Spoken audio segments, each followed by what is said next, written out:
Hello! അങ്ങനെ നമ്മുടെ ഏതോ ജന്മ കൽപ്പനയിൽ ഇന്നത്തെ ആ ഒരു പ്രമോല ആ ഒരു കലാപരിപാടികളൊക്കെ തീർന്നല്ലോ. അപ്പൊ അതിനുശേഷം നമ്മുടെ അഞ്ജലിക്ക് പെട്ടെന്നൊരു തലകറക്കം വരുവാട്ടോ. അപ്പൊ തലകറങ്ങുമ്പോൾ നമ്മുടെ ഈ ശ്രുതി ഇങ്ങനെ താങ്ങി പിടിക്കുന്നുണ്ട്. അപ്പൊ നമ്മുടെ അഞ്ജലി പറയുന്നുണ്ട്, "ഇങ്ങോട്ട് വരുന്നതിന്റെ ആ ഒരു തിരക്കില് ഞാൻ മരുന്നെടുക്കാൻ മറന്നുപോയി" എന്നൊക്കെ പറയുന്നുണ്ട്.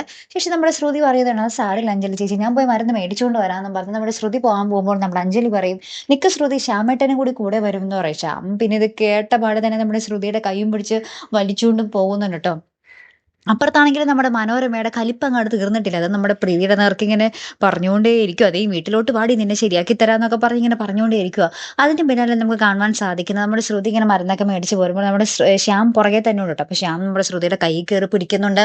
പിന്നീട് എന്താ പറയാ, ശ്രുതി ഇങ്ങനെ പറയുന്നുണ്ട്, "മര്യാദക്ക് എന്റെ കയ്യിൽ നിന്ന് വിട്ടോ, അല്ലെങ്കിൽ ഞാൻ തന്റെ കർണ്ണടിച്ച് പൊളിക്കും" എന്നൊക്കെ പറയുമ്പോൾ നമ്മുടെ ശ്യാം പറയുന്നുണ്ട്, "എന്റെ കർണ്ണടിച്ച് പൊളിച്ചോ? അങ്ങനെയെങ്കിൽ നിന്റെ ആ ഒരു കൈ എന്റെ ദേഹത്ത് തൊടുമല്ലോ" എന്നൊക്കെ പറഞ്ഞിട്ട് നമ്മുടെ ശ്യാം ഇങ്ങനെ നമ്മുടെ ശ്രുതിയെ ഇങ്ങനെ വല്ലാതെ ഇങ്ങനെ നോക്കിക്കൊണ്ട് നിൽക്കുന്ന ഒരു രംഗത്തിലാട്ടോ നമുക്ക് ഇന്നത്തെ ഒരു പ്രൊമോ അവസാനിക്കുന്നത്. അപ്പൊ ഇനി എന്തൊക്കെയായിരിക്കും സംഭവിക്കാൻ പോകുന്നത്? നമ്മുടെ അശ്വിനെങ്ങാനും ഈ കാഴ്ച കണ്ടാ പിന്നെ തീർന്ന് അല്ലേ? അപ്പൊ എന്തായാലും നമുക്ക് കാത്തിരുന്ന് തന്നെ കാണാം. അപ്പൊ അടുത്തൊരു വീഡിയോയുമായി വരുന്നത് വരയ്ക്കും ഗുഡ് ബൈ.